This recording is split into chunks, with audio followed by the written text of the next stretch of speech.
What's going on, and welcome to another live edition of Real Fans Real Talk. We got a whole lot of sports to get into, man. I'm in a good mood today. Ravens started off the day with an early win. Liberty came through to keep the series alive, and the Giants got the Sunday night game. I'm excited about that, even though it's a good chance they're gonna get their butts kicked. But before we get into all of that, let me introduce my co-host, my brother, the one and only Eric Sanchez, aka Legend in Two Games. What's going on, man? Talk to me. What's really good, bro? Listen, I'm super excited for tonight because our supporters are just truly amazing. As if you're watching at home, you can't see it, but Trip and I, the moment we log in, we see all the questions. Shout out to everyone who is in the question and comment section. We greatly appreciate you guys. And as you mentioned, Trip, I'm a little tired because there's been a lot going on in sports. But on this I'm Sunday, tickets looking. the tickets, I have two that are still alive. So Okay. we're still in great shape there. We've had a great week gambling this week, but we got a lot to get into, man, because we got obviously week 6 NFL. We got game 3, Liberty against the Aces. We Hmm. got Major League Baseball playoffs. ALCS is starting tonight. Um, it's just so much to get into, man. And then the NBA, we're about a week and a half away from the start of the NBA season. So we have so much content to get into. Exactly. Let's do it. I know we supposed to start off with the NFL, but since Pooh was the last person to comment last week, and actually the first person in the chat this week, we gonna switch things up. We're gonna start off with game 3 of the WNBA finals. The New York Liberty stopped the elimination because it was looking bad. They, especially in game 2, they got the brakes beat off of them in game 2. But sometimes all you need is a little bit of home cooking. And Brooklyn, New York, everybody came out, got down to the Barclays Center, turned up for the New York Liberty, and they got the win today, a big win today. Jonquel Jones, oh my goodness, how amazing has she been, not only in this series, but in this playoffs. Talk to me about Jonquel Jones, man, and the impact she's having. Jonquel Jones was amazing today, 27 points to stave off elimination. I talked about her after game 1 because I thought she was having a really good game 1. And it was almost like they put the jinx on it because when they showed her getting the double double in game 1 and then she went to the bench, the Aces went on a run and the Liberty never matched the intensity. And I've been talking about intensity all week. It was great to see the Liberty come out today, not only match the level of intensity, but then take it up another notch. Now the Aces have to meet them there. Game 4 is a big game. Aces are still in control, but they had a big time injury today, Trip. And with game 4 in New York, the Liberty, I think if you're the Aces, you don't want this going back home with the Liberty gaining momentum after these 2 games. Facts. I mean, I'm gonna go to Ron's comment up here because you just mentioned a key injury for the Las Vegas Aces, Chelsea Gray. You could hear her saying, "I think it popped," or "I think something popped on the sidelines," which is definitely not good, especially knowing that Candace Parker is already out, and now you lose one of your starters, one of the better players in the WNBA period with Chelsea Gray going down. Um, unfortunately, we can't do nothing about injuries. It's a part of the game. But I got to see what they're gonna do come game 4 to make up for that because neither one of these teams have really been getting major production from the bench. So I love to see what adjustments are made for Wednesday. I believe game 4 is on Wednesday, so I would like to see what adjustments are going to be made to compensate for Chelsea Gray not being in the lineup. And I also want to say shout out to Renee Taylor because um, she kind of called out the Liberty when she was here last week, and Sabrina Ionescu and Vandersloot, they both stepped their games up completely, turned it on, started being a little bit more aggressive, and I think that was the difference because Jonquel Jones has been doing her thing just pretty much this whole time. Brianna Stewart had the double double tonight, but it was the guard play for the New York Liberty that was the major difference from what we saw in games 1 and game 2. Yeah, absolutely. I mean, I've been critical of the scheduling for the WNBA finals because game 1 was last Sunday. Then we had to wait till Wednesday for game 2. Then we had to wait all the way to Sunday for game 3. Now we're waiting all the way to Wednesday. We're going to be a week and a half before we even get to game 4. On a positive side for the Aces, though, the shock value of losing Chelsea Gray, I think will wear off by Wednesday because it gives you more than enough time to game plan. As you mentioned, how do you respond now? Who can step up? How do you now change your game plan knowing you're missing such a vital piece of that team? But they get a couple days to figure that out. So this may work to their benefit. Yeah, absolutely. Um, but I will say this once again. I knew we hadn't seen the best from the Liberty in games one and game two. They definitely were not playing up to their potential. I'm very excited about what I saw and moving forward. This actually kind of reminded me of the regular season, how the series between these two teams went. I was glad after the game two loss because it was a blowout loss. And Eric, when you get them blowout losses, something about that just kind of gives you a whole new energy going into the next game. And they came out from the jump and were very aggressive, looking different, way different from what we saw in games one and game two. And more importantly, the second half, they kept the same level of intensity, if not, heightened that level of intensity, and that was the other huge difference in the game. Where in games one and two, Liberty in the second half is like they were beat and there was no turning back. Game three, home cooking, they kept that intensity up in the second half, and they looked like the team that we thought they were this game. So I'm looking forward to seeing game four and to seeing how they can maintain and then build off of what we just saw from them in game three. I think game four is going to be amazing. Obviously, if you're the Liberty, it's a must win to keep the series alive. But again, if you're the Aces, I don't think you want to run the risk of letting this get back home for game five, No, and allowing the Liberty to gain momentum. You want to handle your business game four, end it, put them to bed, and that's it. So I think it's going to be a high level intensity game on Wednesday. I absolutely agree. Let me just read off Football Scoops comment because I wholeheartedly agree. I'm sick about Chelsea Gray going down. I hate when injuries decide a series. I'm not going to say the injury is going to decide this series because the series is far from over yet. Even though that's kind of shades of Cavs Warriors when the Cavs were up 2 games to 1 and Kevin Love goes down, Kyrie goes down. It is hard to come back, but the series is not over yet. And the Las Vegas Aces are a very good team, and they're gonna make some adjustments. So I don't want to just put the cart in front of the horse just yet Mhm. because it's far from being over. The Liberty still have to get through game four before we even talk about the series being decided. I mean, and historically, they always say a series doesn't start until the road team wins a game. In this case, a road team has not won the game.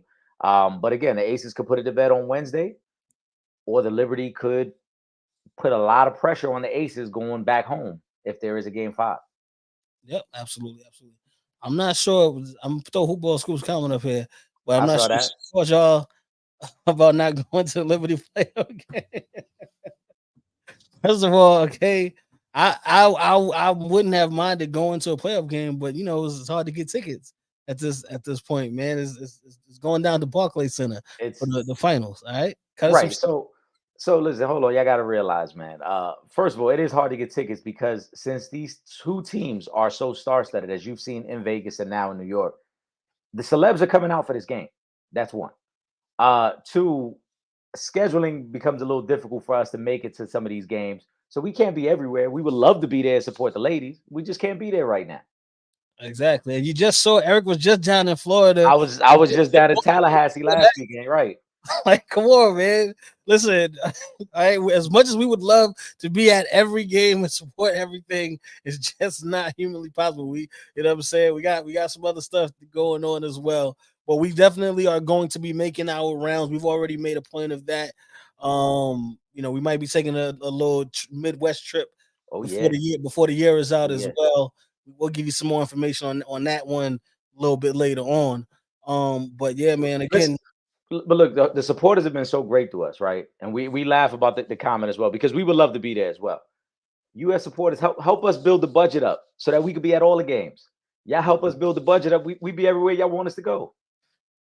We're gonna have to how they I see them the cats doing the super chats. We're gonna have to start getting a super chat Oh going. yeah, We're gonna have oh a yeah, fun whatever game y'all want us to be at, we'll be at. Just sitting into the super chat, man. right.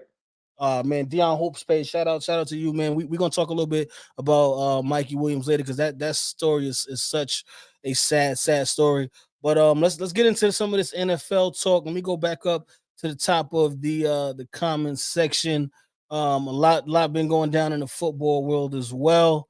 Let me go to James Brown's question. Actually, any concern with Mahomes and the Chiefs? Obviously, Thursday night game went down. They did what they were supposed to do. Um, I mean, they did get hit with an injury. They lost one of the younger wide receivers. But I'm not concerned really because one thing I noticed about that Thursday night football game is that the Chiefs defense is a lot better this season than it has been in quite some time. They utilized the all of the picks that they got in that Tyreek Hill trade plus the other draft picks that they had to start to fill out the defense, and they've made a lot of very good choices on the defensive side of the football. And so I'm actually like, you know what? I kind of really wasn't worried just because if you can get Mahomes, if he's healthy on the field, and you have a level Travis Kelsey along with Pacheco playing the way he's playing, and that's gonna be the triangle on offense. Give me one or two guys to make a couple of plays down the field. I think that the Chiefs can still get to a Super Bowl. It may be tougher than last year if they wound up playing a team like the Eagles or a team like the 49ers, but I'm confident that they can still make it to a Super Bowl with this roster. Right. I wouldn't say concerned. I mean, yes, this offense is not as explosive as it's been in the past. We've talked about it. Everyone sees it. Everyone knows that they don't take the top off the defense the way they once did. But in the grand scheme of things, do they have the best coach in the AFC? Yes. Do they have the best quarterback in the AFC? Yes. They have a much improved defense. They have a much improved running game. They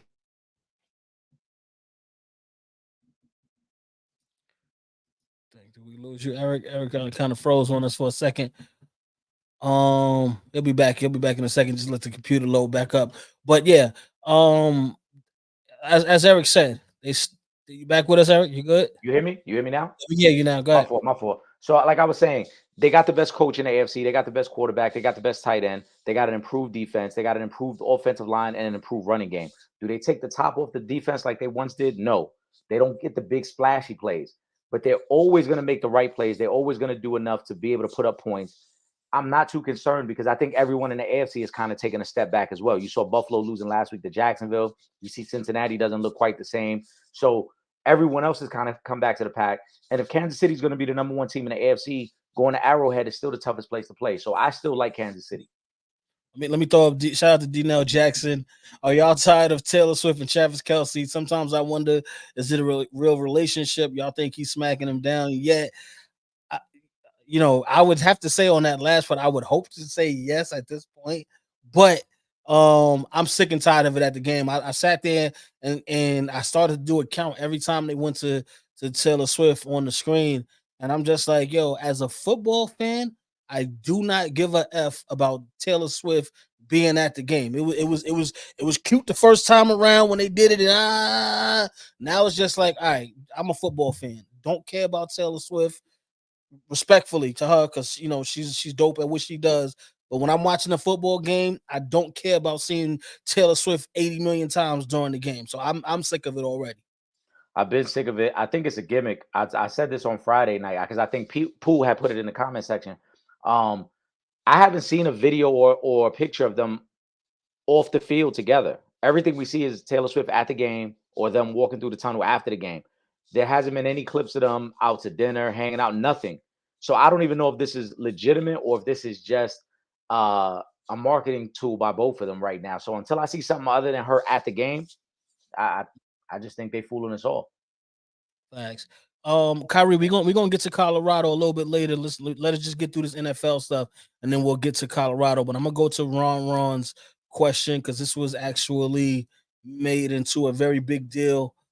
Steve Smith Sr. critical of Jerry Judy before the game.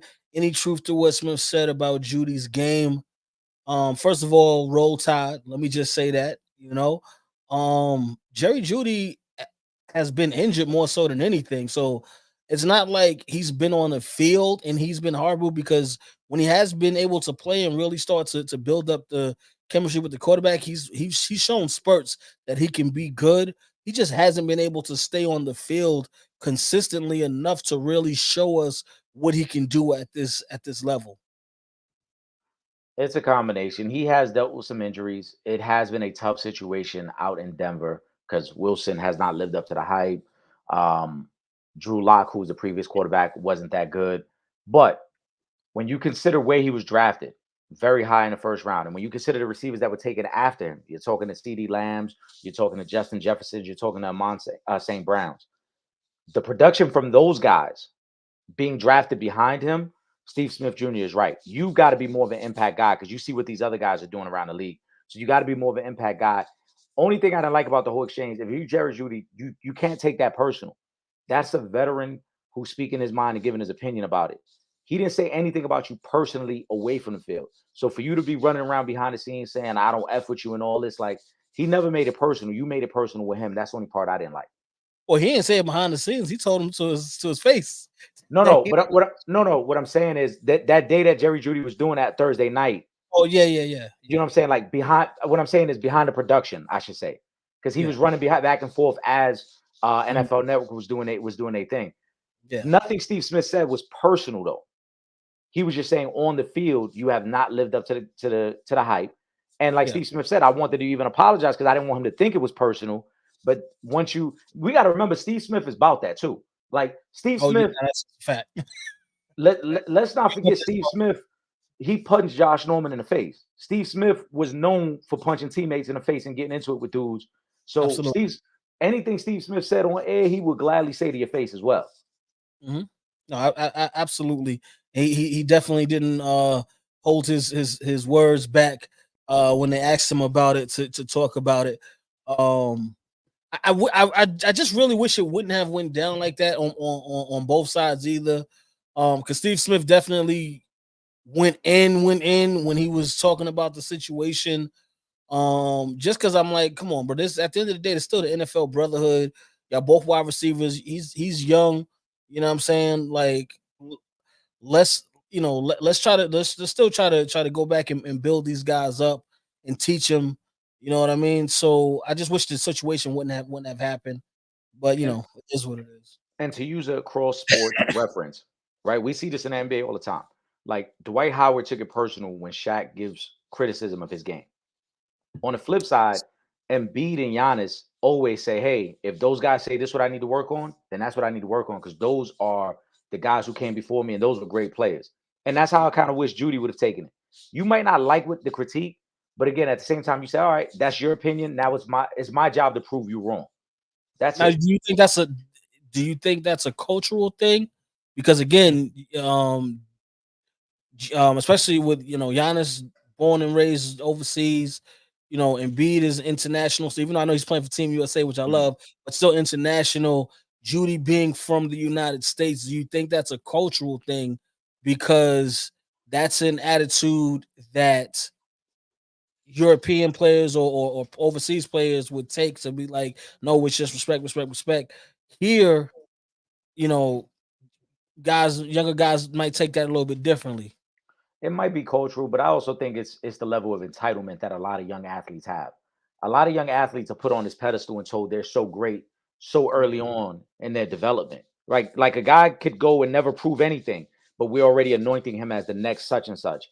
And Yeah, it's very difficult for some of these guys to take criticism. And sometimes you got to take criticism. You got to say, hey, all right, maybe I'm not performing up to the standards, or you know what, that's your opinion.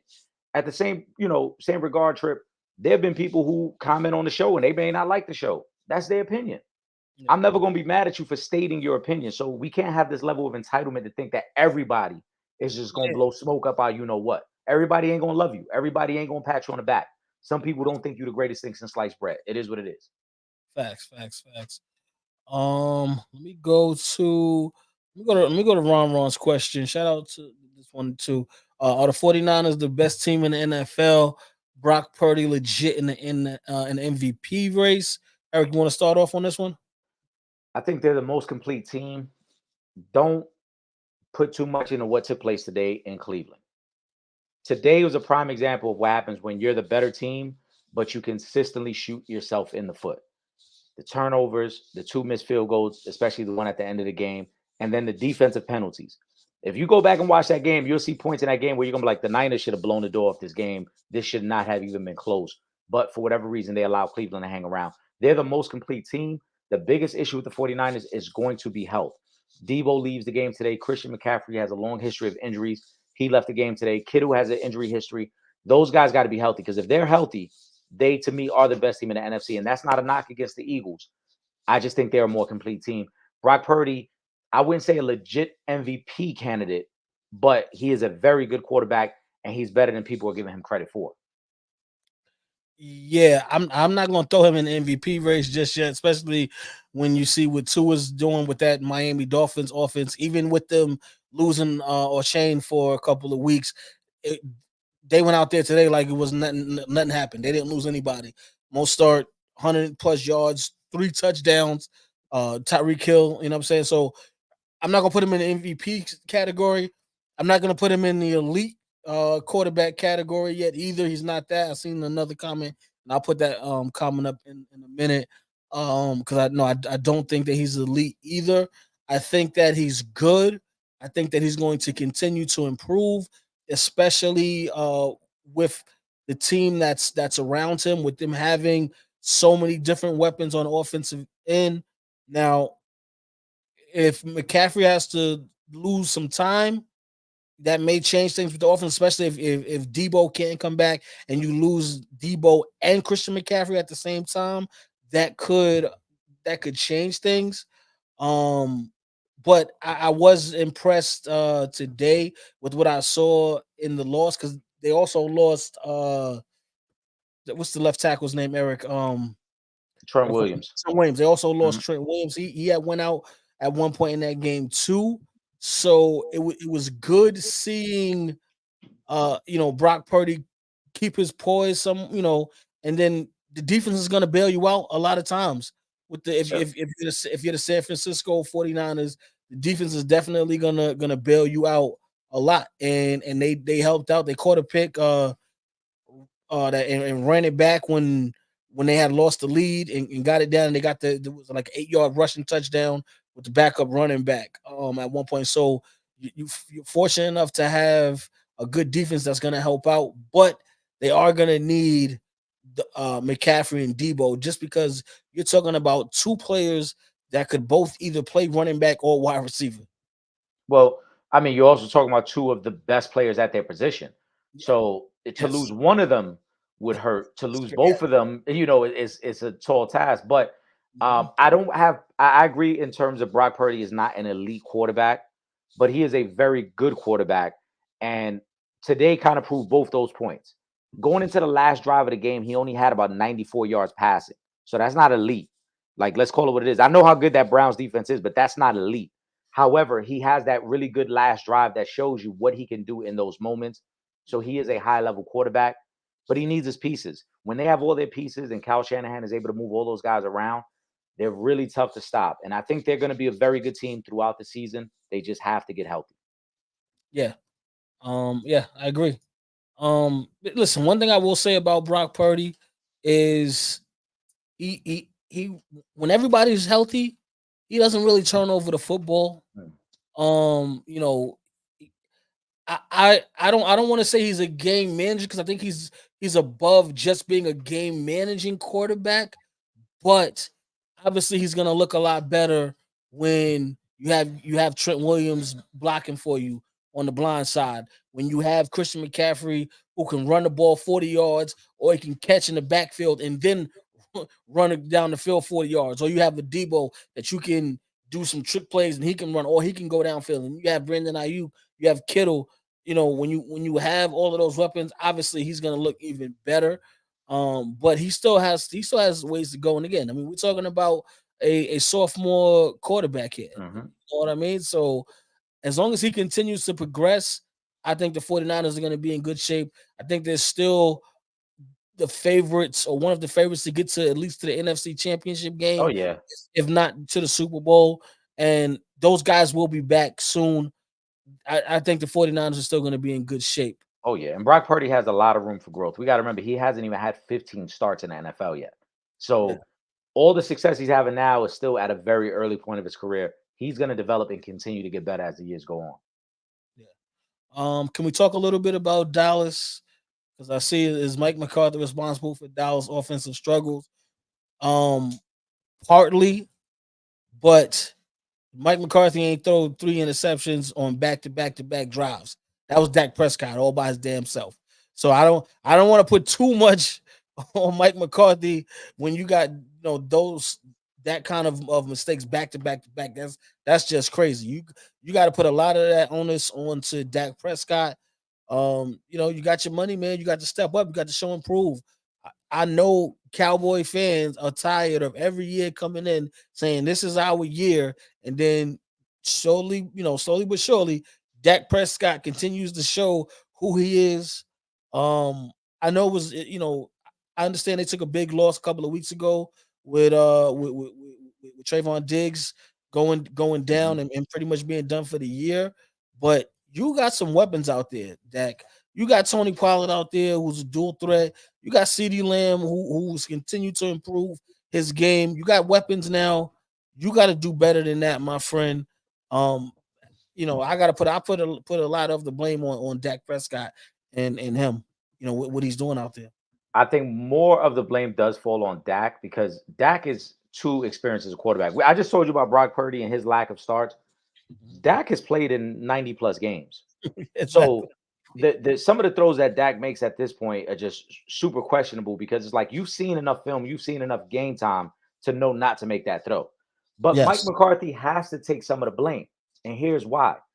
Mike McCarthy fired Kellen Moore last year as their offensive Mhm. coordinator because he wanted more control over the play calling and he felt he could put Dak in better positions to be successful. So now that you have that play calling, now that you have that full control, you got to make sure Dak does not continue to hurt your team. It's got to be a little bit more Tony Pollard. It's got a little bit more play action. It's got to be some safer throws.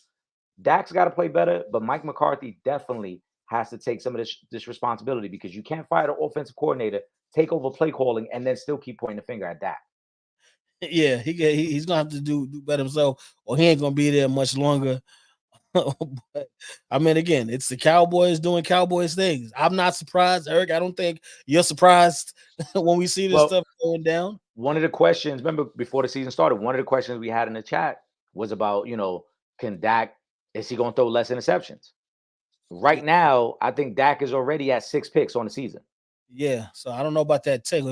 I think his number was 10. He said he 10, wasn't going to throw right. more than 10. You had So six, buddy. It's a lot of games left. So you better be you got perfect. more than half a season left. You better be damn near perfect the rest of the season, or else that 10 is going to get that might turn into 15, 16 at Right, this on the with the pace that you're at. So what are you gonna do? right. Another quarterback. Let's go to Kyrie. I'm gonna go to Kyrie Thompson. Is it time to bench Russell Wilson? I think it been time to bench Russell Wilson. I thought it was time last season to bench Russell Wilson. You know what I'm saying? I mean, listen, the one good thing that Russell Wilson got going for him is he married to that fine Sierra. He got a beautiful family. I think it's maybe time for him to just focus on that. Because right now, what we've seen of Russell Wilson the last couple of seasons, this ain't the Seattle Seahawks Super Bowl champion Russell Wilson. This ain't that. This is No. a shell of that Russell Wilson, and it hasn't been getting better. I don't see it getting better anytime soon. So if you got somebody out there, I mean, how much worse could it get? You might want to just start trying cats out. Uh so yes, it is time to bench him, but also if you're Sean Payton, the smart thing to do is to start preparing for next season. Russell Wilson wasn't his quarterback. Russell Wilson wasn't the guy he recruited to Denver. He took over that job.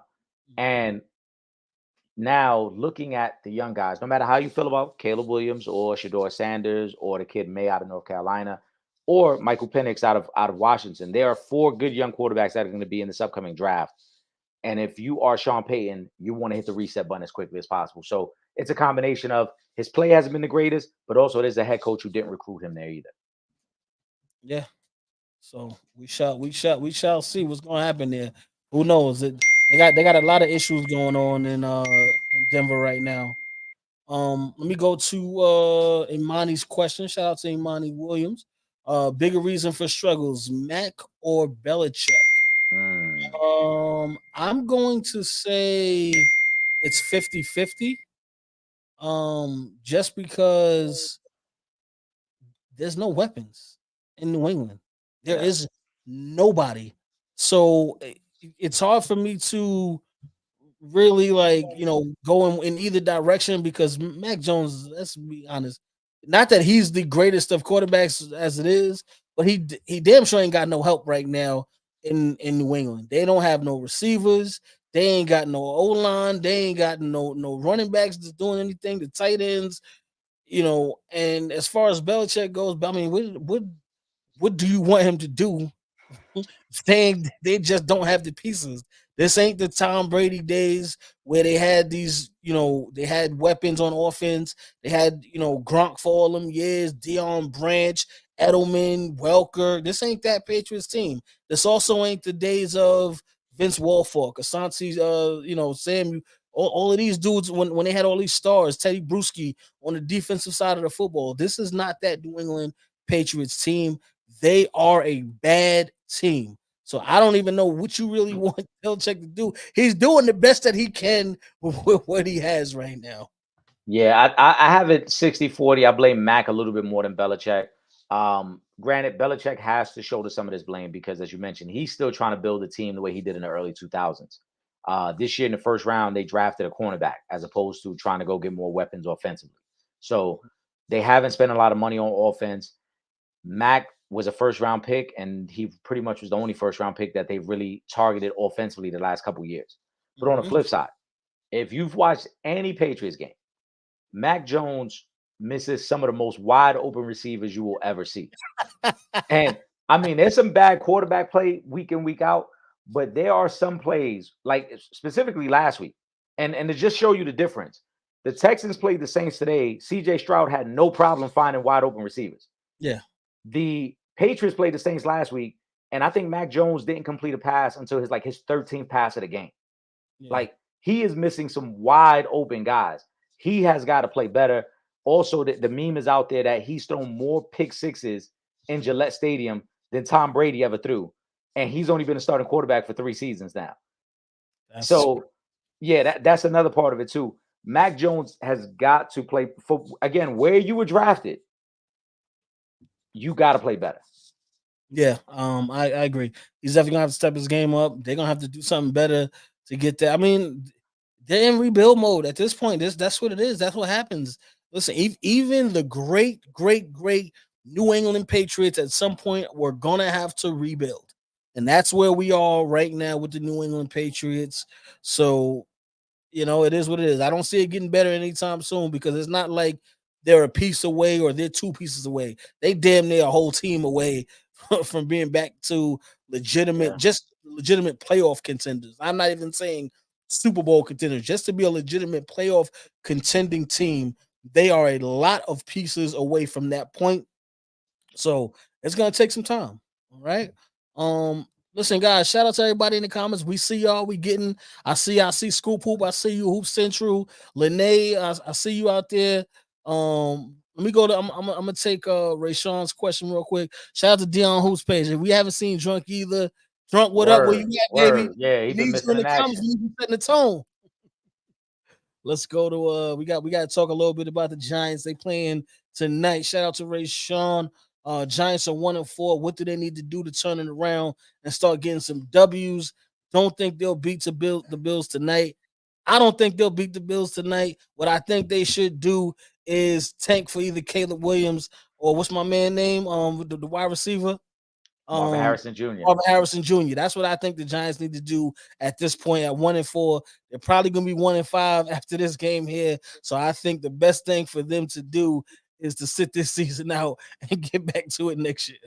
Yeah, after tonight, I think that's the direction they will take because they'll be so far behind in their division. But in order to turn things around this season, they got to be able to run the ball the way they did last year. And with Saquon being hurt, with Daniel Jones not running as much as he did last year, they just don't seem to have the same fluidity on offense. But long term, to get back to winning, like Trip said, I think it's best that you tank it out. You get the highest possible draft pick, and either you take Caleb Williams if you're number one, or you take the best available player when you draft. So The Giants are gonna have to tank it out, I think. Facts. Let me go through these. And today, and listen, today, if you gambled on football, you probably took some losses because the Jets are just about to beat the Eagles right now. That's correct. So it's about to be neither. There's no more undefeated teams after this. No more undefeated teams. And when they say any given Sunday, this is exactly what they mean because the Eagles turned the ball over 4 times and a massive interception by Jalen Hurts when they had this game locked with 2 minutes to go. They almost had it short up, and he threw a really bad interception that allowed the Jets to get great field position and score a touchdown. And like I mentioned earlier, the Niners with the 2 missed field goals and specifically the one to end the game. This is how you lose when you're the favorite. When you don't play well, when you're not sharp, this is how you lose. The Eagles are going to lose, and the Niners lost today, both as big time favorites too. It's gonna be a lot of hurt Eagles fans in our circle. They're gonna be hurting. The Eagles fans is gonna be hurt. We know a couple of Eagles fans that's not gonna be answering their phones. Let's get to a little bit of NBA talk because I want to get to Hoop Central question here. I like this. NBA ESPN top 100 players list came out. Top 10: Giannis, Joker, Embiid, Luka, Steph, Tatum, Durant, Shea, Braun, AD. Like the list. Who would you take out? And this has first of all pause. This has been barbershop talk all this week. I am actually cool with the top 10 list. I may have shuffled it up a little bit from after 7 through 10, but that's just a preference thing. I may have put Braun ahead of Durant. Um, but other than but I like the list though. I don't really see anything wrong with it. And I've been saying this whole time that I had Giannis as the best player in basketball still. So I'm happy that they had him listed as one because I get tired. I feel like of when people start judging, forgetting about defense.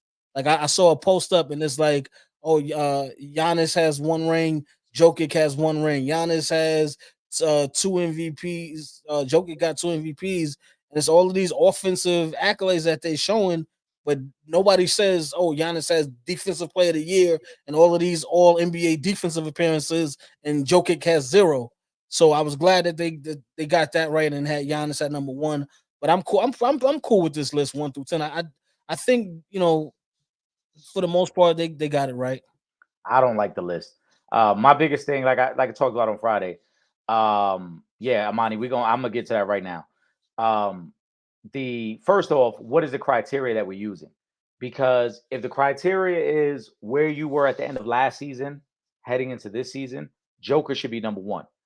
We all left last season feeling like Joker could legitimately have been a 3 straight MVP winner, then caps it off by winning the NBA Finals with the Finals MVP. So Joker should be number 1.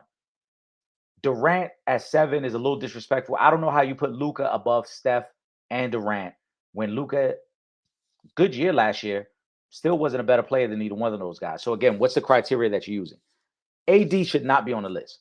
If you want to put Braun on the list, I can be okay with that. I think Braun is fringe a top 10 player at this point because we're not talking all-time accolades. We're talking about where he's at right now at this point in his career.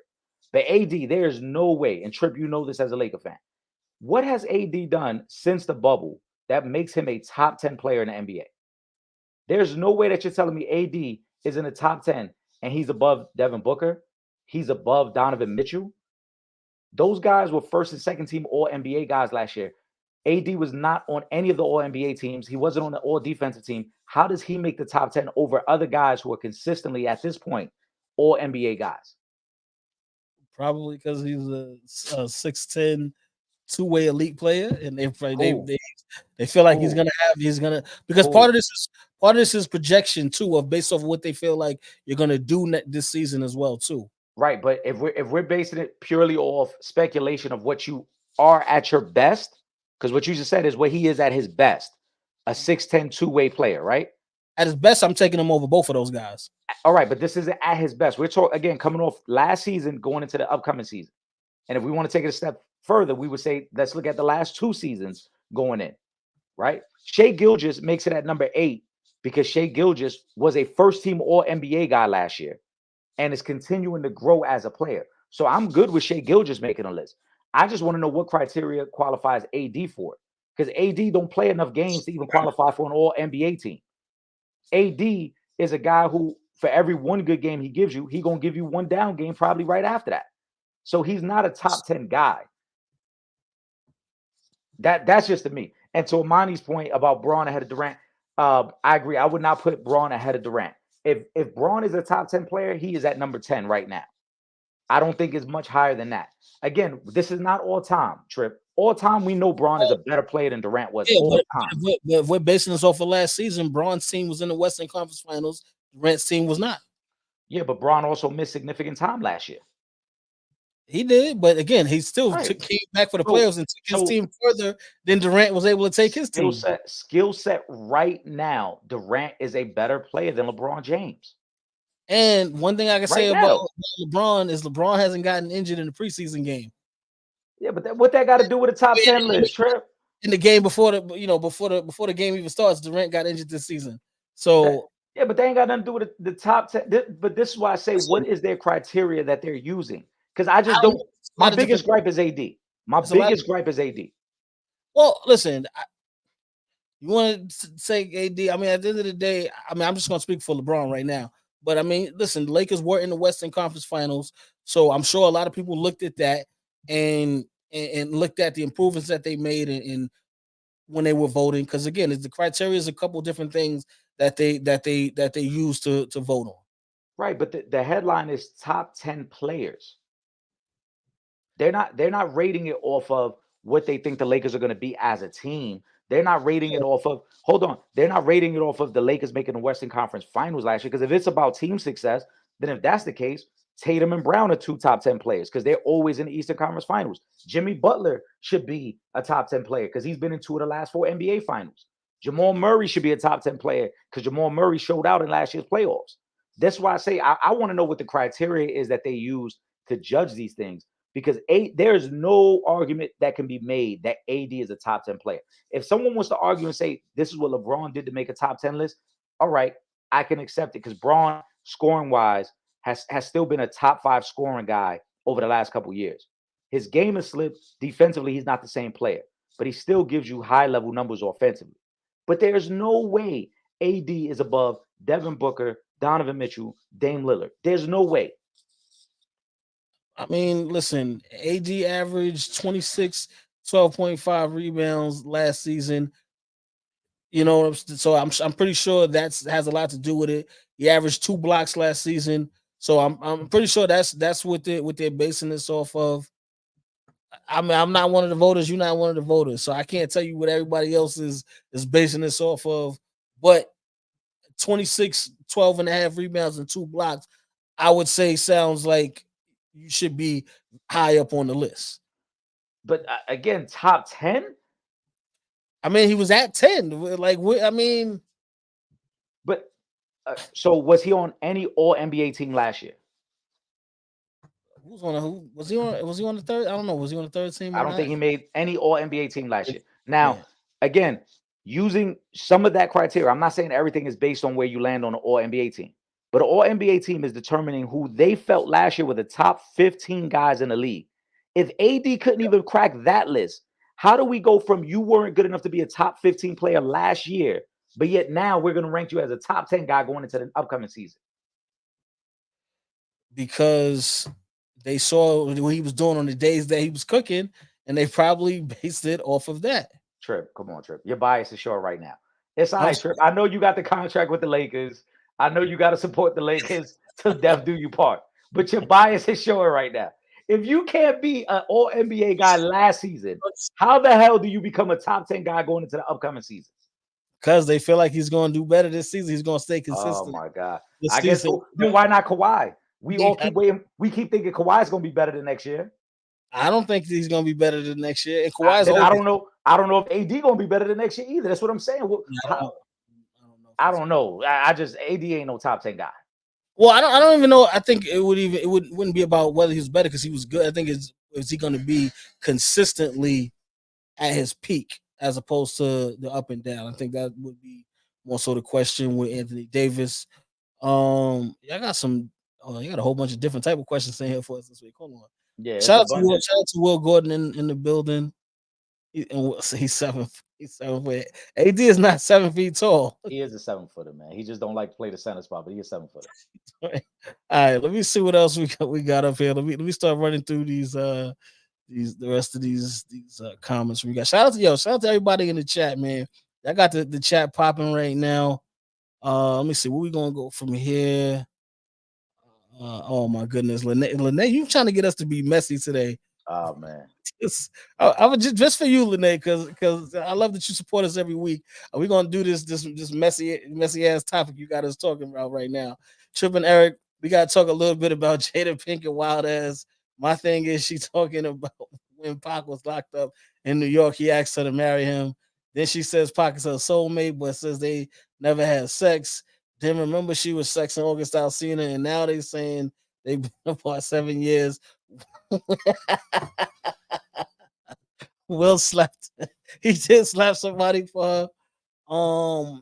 I personally, I don't believe that nothing ever happened between the two of them, because if there was ever, and I don't know if I can say this, if there was ever a situation where I felt like a woman would have been digmatized, would be the situation. So I don't believe that they never had any type of sexual relations. But again, I wasn't there, so I don't know.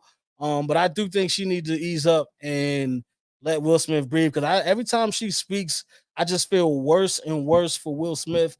And obviously, I still feel like slapping, Chris Rock was some sucker ish, but I just feel, what I'm saying, worse and worse for Will Smith. Every time she opens her mouth, is messed up what she is out here doing to this poor man.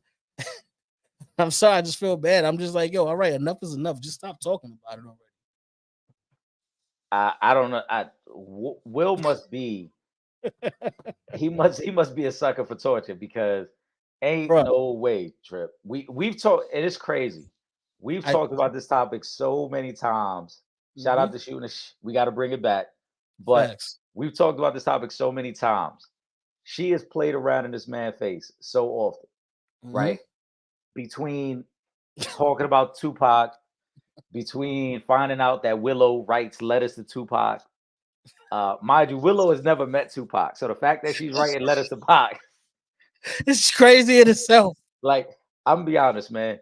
I know we got women followers, and shout out to the dads who might be in the comment section.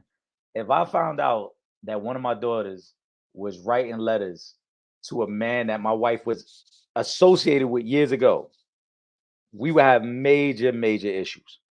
Like, the fact Willow's writing letters like, "My mommy misses you. She ain't been happy since you left." Like, these type of things. That's out of pocket. I don't know. Out Yo, of pocket. I don't know. That goes back to what you said too about Will and slapping Chris Rock. Because it's like, how you show restraint in them other situations, but now you mad at Chris Rock for cracking jokes. And then she doubled down. Now she talk about, Pac had alopecia too. Now she tied Pac into the whole alopecia thing now. You know what I'm saying? So it's like Will can't even get right. He can't avoid the situation no matter what. No matter what, she keep playing in this man's face, bro. Jada, let this man get some peace. Leave him alone, man. If y'all been separated for 7 years, just leave him. Let him be. Don't tell me y'all been separated for 7 years, but you allow him to do what he did to Chris Rock in your honor. Yeah, that's crazy. Like, Trip, imagine you do something for your woman and you find out later on she in her mind is like, but we not together. Like, what you mean we not together? That's when they said my wife, because we haven't. I'm like, what? That's crazy. What? You like, you still throw this man under the bus. Remember, she was on a red table with her mom talking about, I never wanted to marry Will. Crazy, son. Crazy. And I really, like, as a man, I just feel bad for, like, because it's like, yo, hold up. You never wanted to, like, what? Like, that's. I'm gonna tell you the only way to make this right. Will and Jada got to break up, and then Jada and Future got to start dating. That's the only way to make this right. That's the only way, because I think Future would be the perfect soulmate for Jada. Like, I think that would just be a match made in heaven, and it would just be must-see TV for all of us as viewers. The most toxic relationship. It'll Those be the two most toxic since Krishan and Blueface. It'll just be it'll be 100 times more toxic than that. exactly. All right, I'm gonna give y'all one more of these off topics, and then we're gonna get back to the sports so we can close things out. Kyrie Thompson says, "All low hip hop. Did y'all listen to Drake's album? I'm sure y'all seen the Hayes album is getting Joe Button saying he hanging around these kids too much. Thoughts on Drake's album? Do I think it's his best album? No. Do I think J. Cole walked on him on that track they got together? Yes. Do I think he hangs around these young kids? Yes. But that's the strategy that has kept Drake relevant all of these years. When the new hot artist comes out, he embraces the new hot artist, and in return, he is able to continue to build his legacy because he's building off of those fans. The same way when the Migos was pop when they first came out, who jumped on the track with them? Drake. He jumped on the track. That's the game plan. Drake is very smart. He understands that in order to stay relevant, you got to stay with the people that's actually relevant of the time. So I'm not mad at him for that. Could the album been better? Okay, but that's an opinionated thing. Some people's gonna say the album is fire. Some people's gonna say the album is not fire. Some people's gonna say it's mediocre. That's all just an opinion. But I think he has the game plan down.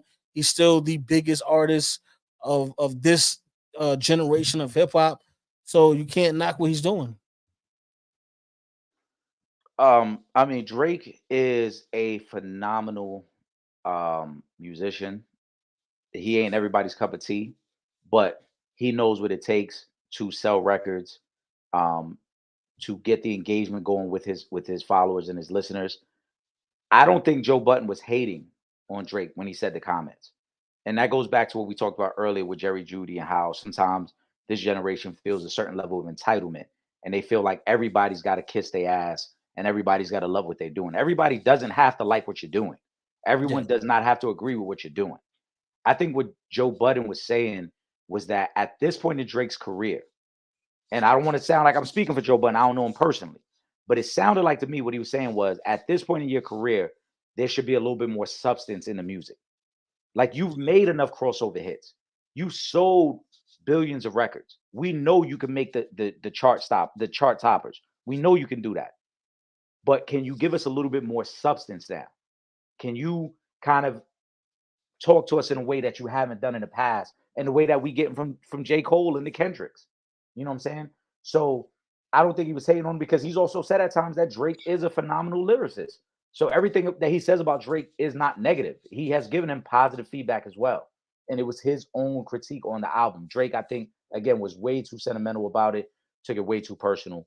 The album is okay. It's not my cup of tea, but there's some joints on there. But I think again, the whole it's time TMB was sensitive behind this album. yeah, but again, that's what I'm saying. Like it's all about if you're a big Drake fan, everything he does is gonna be great to you. Let's Yeah, call it what it is. if you're If you're hardcore. Yeah, right, if you're a hardcore Drake fan, if he's your number one, everything he does is gonna be great for you. If you're a more balanced music listener and somebody who likes a little bit more substance to go with the radio tracks, to go with the club joints, then you probably wanted some more from Drake on this album. So yeah. that's kind of where I land. There's some stuff on there. Drake is a solid lyricist. I don't think he's a great lyricist, but I think he's solid. But again, to your point, Trip, he knows what the younger listener wants to hear. He knows how to tap into certain pockets in the music game that other artists don't tap into. And so overall, I thought it was average. Yeah, listen, at the end of the day, there was a talk going on like this past couple of weeks about touring and how come a lot of the artists from like the 90s are still being able to go on these world tours. And guess what? Drake is going to be an artist that is still going to be able to go on world tours in his 40s, in his 50s, if he wants to. And it's because of how he's strategized, his music career. So he's putting himself in position to always be able to get to the bag. It is what it is. Was his response, a bit much? Yeah, it was super sensitive, but we in a generation of people that are super sensitive. Right. So it doesn't surprise me that that's how he felt about it. Joe Button is doing his job. You know what I'm saying? That's what he gets paid to do. He didn't say I wish death on you. He just said I Yeah. was this album. And at the end of the day, every hip hop artist that we consider to be great, none of them all had just like perfect albums throughout their whole career. As a hardcore Jay-Z fan, I can say that the Blueprint 2 wasn't up to par with the rest of the Jay-Z albums. You know what I'm saying? So it is what it is. Like you said, your core following is still gonna rock with you no matter what. Your Drake, he's still gonna sell millions of records no matter what. I thought it was a bit much, the response, because it just lets the world know that you in your feelings like that, bro.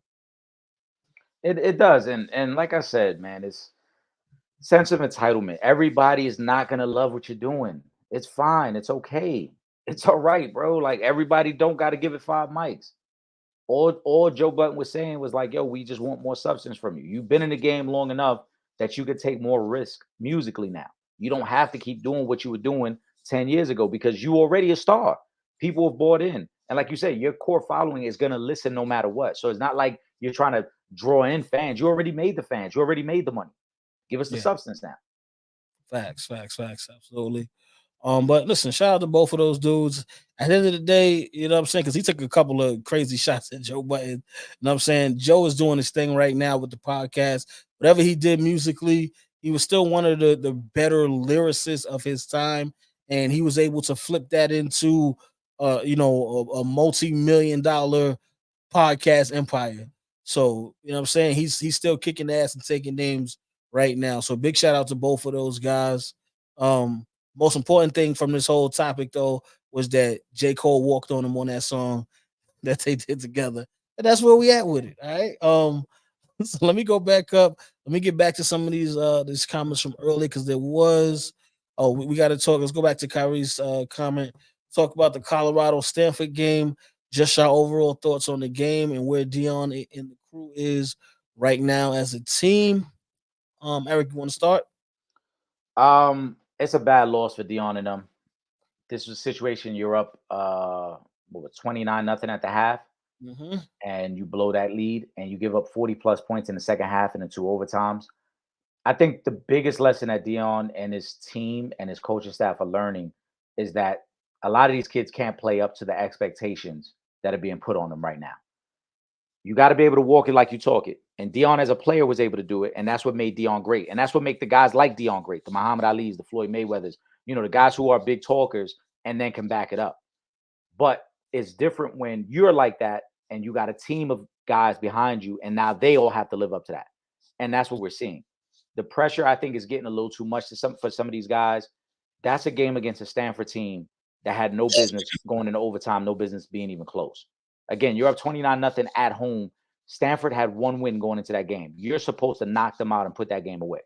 And the Yeah, moment that game started getting a little tight, you started to see Colorado players miss assignments and not stick true to the game plan. Some of that is on Dion because you got to make adjustments. Stanford's yeah. coaching staff made adjustments. You got to make adjustments now. You can't allow them to continue to do what they were doing in that game. But Mhm. ultimately, this comes back down to playing up to expectations. And I think they're not ready to play up to what Dion, the standard that Dion is looking for. It's going to be tough, man. They need 2 more wins to be bowl eligible. I don't know if they're going to get 2 more wins because they got a lot of tough games left. Yeah. They needed this one. They should have Big closed time. that game out. You cannot let a team come back in that manner because it shakes your mental to the core to lose a game of that magnitude, the way you lost it, to have that collapse in the second half. And they've had struggles in the second half throughout the season prior to this game. But a game like this where you were dominant and the lead was so big, there's no way you cannot close out that game and get the win. Dion is going to have to do a hell of a motivational talking this week to get them back. Hold on 1 second. I'll take for 1 second. Yeah, as you mentioned, he's going to have to figure this thing out moving forward because the expectations, I think, are too great right now. And I don't think anyone really thought they were going to win a national championship. It was great that they started off undefeated, and we knew there were going to be some limitations to this team. But now, seeing the struggles that they've had and seeing how, I mean, really how bad this defense is, they're giving up a lot of points. Like they were run off the field by Oregon. They were getting blown out by USC before the second half. They gave up 40 plus points to a Stanford team that had one win. Mhm. They gave up 40 points to the Colorado State game in week 2. They gave up 40 points to TCU in week 1. Like, this defense is really, really bad. Too much of it is falling on Shador to bail them out. Shador made one mistake in that game, and that was an interception in the second overtime. Other than that, Shador was damn near flawless, and they still couldn't win that game. Yep. Exactly. It's going to be a lot of growing pains this season. I think they've already exceeded expectations. Um, but again, Colorado was such a bad team the season prior to this one. There wasn't a lot of talent where you could say I they going to be in the top 10 come into the season, even with Dion bringing over the players that he was able to bring over. So I think, and again, like you said, I don't think they were anybody had them. Oh, they're going to win a national championship game. But I think as long as they continue to learn and to grow, because of the fact that Shador is going to be there next season, still, you're still going to have Travis Hunter and Shiloh. They're going to get better, and they're going to be able to get other guys to come in, whether it be through freshmen as well as the transfer portal, which Dion got a lot of players from. Guys are going to come now next season. I think the expectation is going to be a lot higher because of that. But for right now, if they can somehow still manage to get to a bowl game, I think that would be great. But again, they far exceeded expectations. So they're just gonna have to figure some things out, and they're gonna have to get better because you can't fold the way they folded in the second half of this game. This was a horrible loss for them. So yeah, Dion is definitely gonna have to talk to them and get their mental back to where they need to be moving forward. They did get a boost because Travis Hunter was able to return, and I think that's gonna help them moving forward. But they kind of got to go on a nice little run now because they lost this game. They're gonna have to damn near win out in order for them to get to a bowl game. They still got Washington, they still got UCLA, and they still got one other ranked opponent, I believe Oregon State, on their schedule. So it doesn't get easy. Right. Dion Hoops Page, shout out to you. Mikey Williams, a high school sensation, I believe, facing up to 28 years. I'm like, just in general, if you this good and got all types of hype and NIL money cut out the street ish. They always gonna be a downfall. This era, I guess, it's the end thing to be a hood dude. Any updates on his case? I don't know the full story. I'm just gonna say this: he possibly threw his life away. He still obviously the trial has not happened as of yet, but he's facing 28 years, and for someone who was looked at as possibly a top 5 NBA draft pick. It's sad. It hurts to see this kid throw his life away. I just, I wonder, was there any type of guidance around this kid? Because one thing, we've talked about from time to time is, generally, even in the neighborhoods that we're from, cats kind of protected the athletes. Once it was known that, oh, nah, this kid about to go to the A or he's about to be in the NFL, the community kind of protected those caliber of athletes.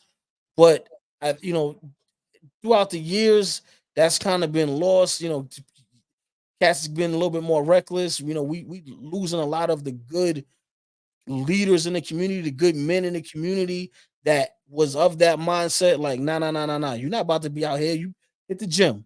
Hit, go get on the track. Go. You need to be doing something, but you're not going to be out here, in these streets playing these type of games.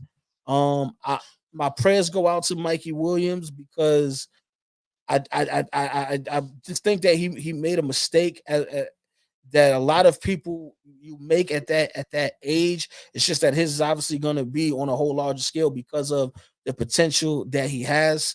So I pray for the best for him, but I don't know. I think it's going to be a tough road ahead.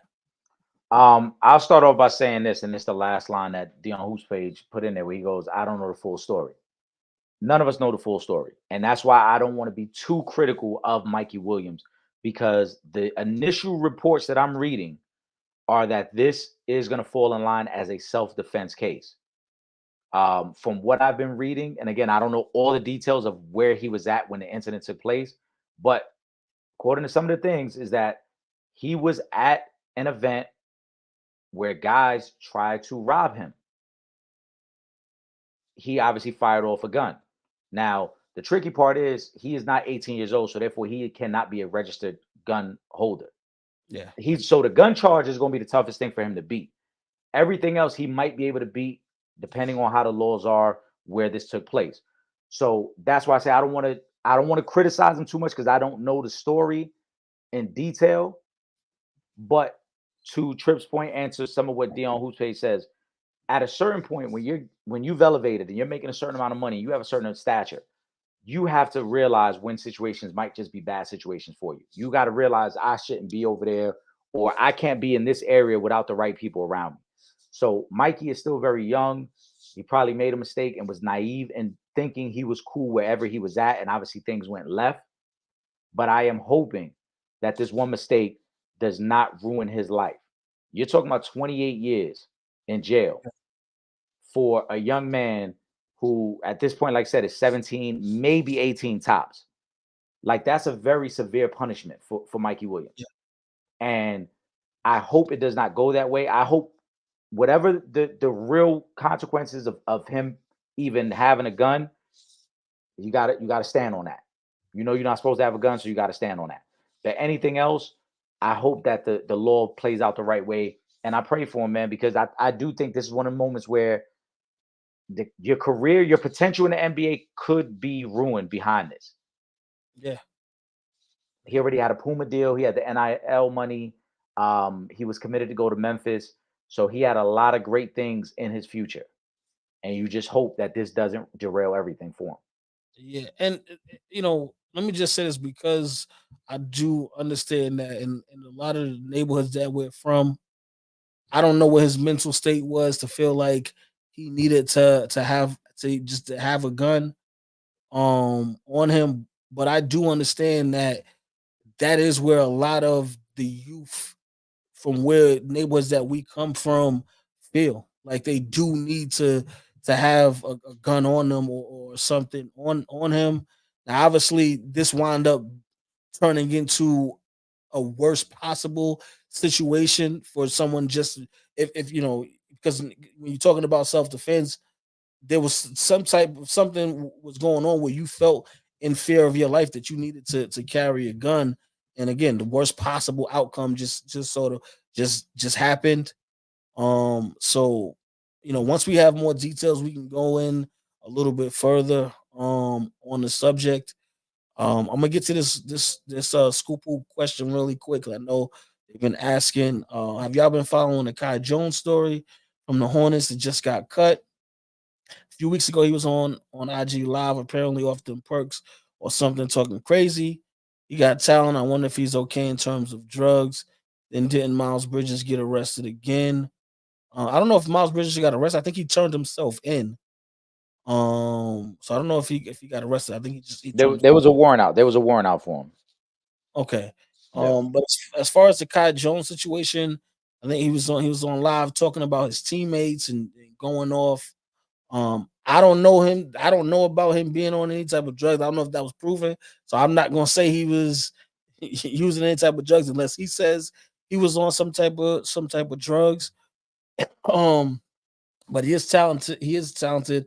I believe it was the Knicks had drafted him, and then sent him over Hmm. to to Charlotte, if I'm not mistaken. Um, but then recently he asked for a trade, and then he got cut by the team. So again, I don't know his mental state or what he's going through right now, if he is using anything or if he isn't. But again, I mean, it's another sad story. I If he is dealing with something, I hope he can get the help that he needs and he can get back to playing basketball and being able to provide for himself and his family. Yeah. It's tough, man. A lot of these young guys need guidance, man.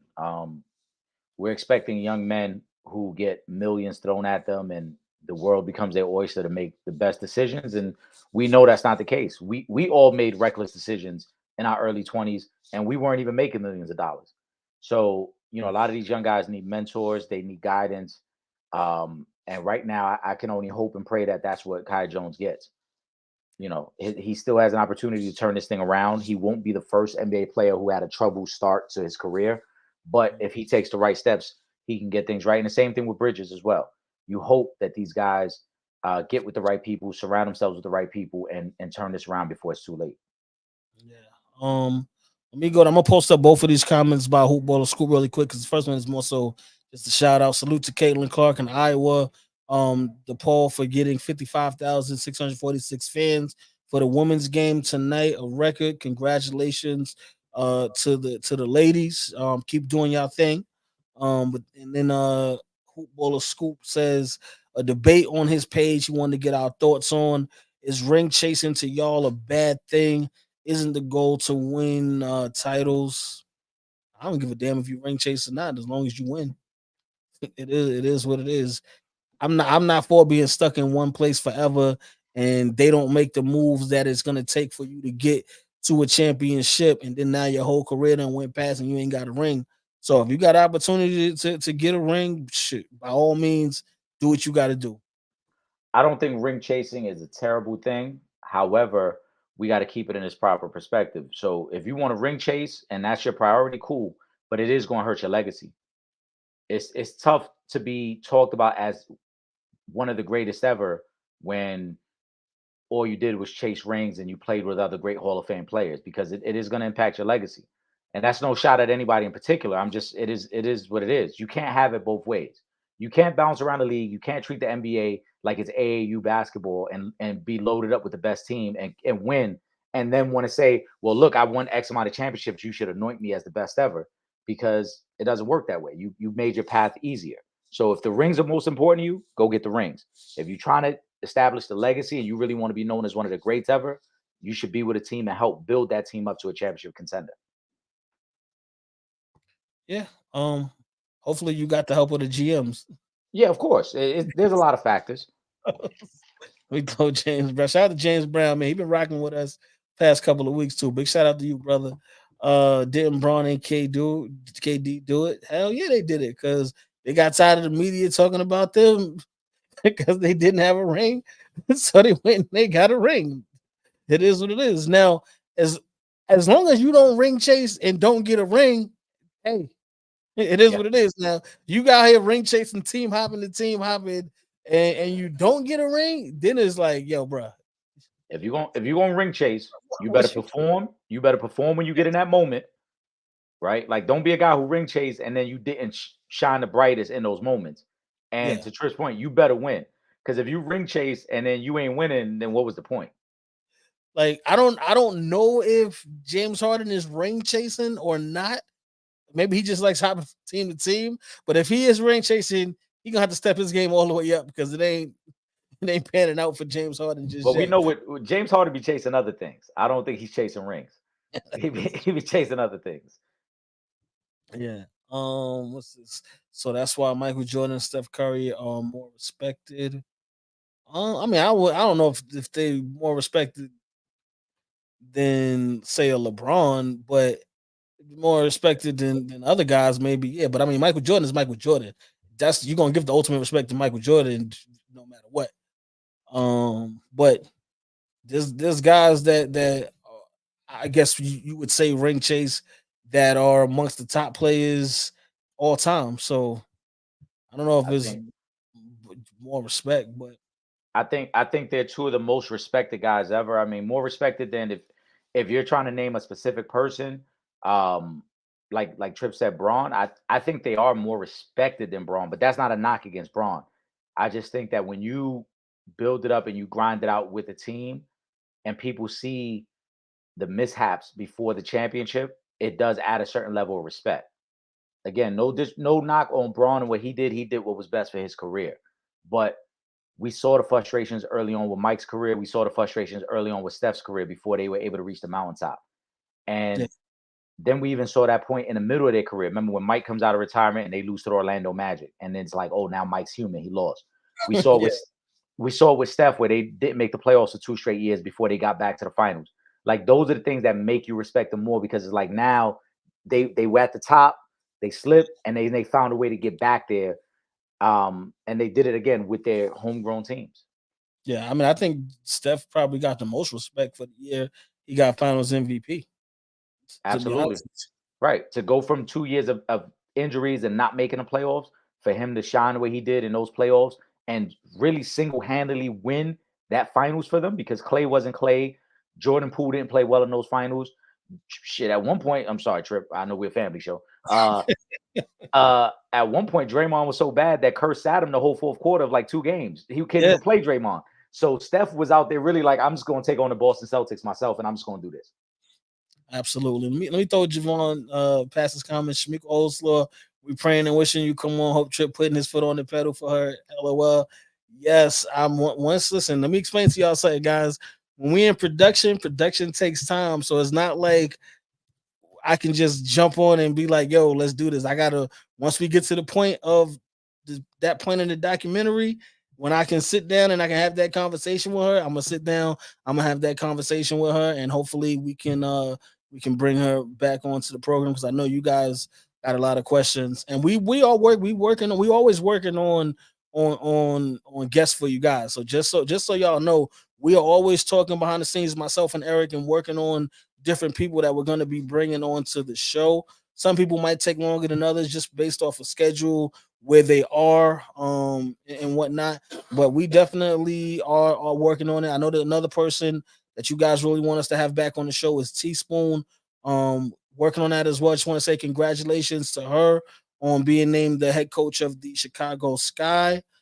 Definitely well deserved. She's one of the best to ever do it in women's basketball, and she's been, coaching, for a long time as well now too. So congratulations to Teaspoon on that. That's a fact. And we want Shamiko on the show. So we hoping that happens Yeah, as well. we definitely, yeah. And it's not like we don't. So we everybody that y'all want on the show, we want on the show as well too. So you know what I'm saying? We definitely gonna continue to work on getting all these people that y'all want us to have on the show come on to the show. Um Shout out to everybody in chat. I see we missed a couple. I'm just gonna throw these up on the screen because these are from the Mikey Williams comment. But Lene was had some comments up. Why do everyone want to be street? I don't know. I don't want to be street. I want to pay my taxes and go home to my family. That's what I want to do. Okay, that's it. That's all I want to do. Hoopers that have it all, F it up for the streets. Remember the Alabama player. Yeah, that's and it happens, man. You gotta get it together. I mean, we seen what's going on with John Morant. So it's fairly it ain't even just the young kids that's not even made it. We got some pros that's wilding out as well. Let me see what's going on here at the bottom. Oh, I love this. Shout out to James Brown, one of the best. Appreciate you. Shout out to A Butter, man.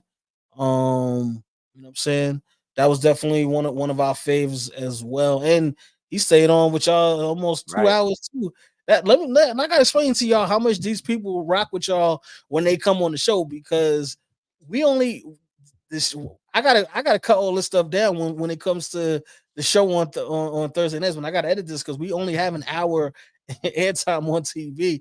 But the fact that the guests come and they stay on hour and 15, hour and a half, 2 hours sometimes, that just shows how much they rock with y'all and the questions that y'all be asking them. So big shout out to y'all for that and keeping our guests engaged and y'all doing y'all homework as we do our homework on the guests that come onto the show. That's a fact. All right, but let's get ready to wrap this thing up because I do got some work to do. If y'all haven't already, make sure y'all go to the Plug Network and check out Code 187. Eric and myself is gonna make our debut in episode 5, which is about to drop next week.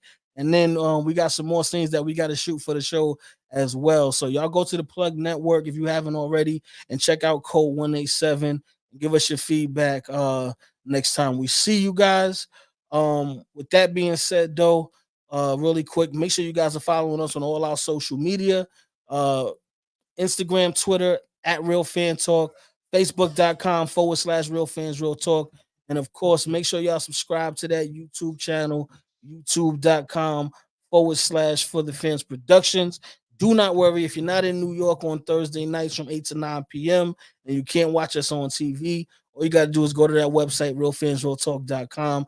Click the red button on the homepage and you can watch from anywhere in the world.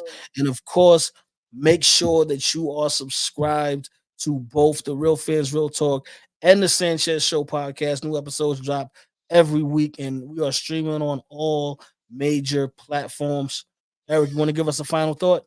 As always, man, appreciate all of the supporters rocking with us every week, man. You guys are loyal to us, and we greatly appreciate that. We look forward to continue to entertain you guys, and hopefully we bring more guests that you guys want to see on the show. We look forward to seeing you guys next week, man. All right, with that being said, for myself, Trip Young, my brother, Eric Sanchez, aka Legend in Two Games, we up out of here.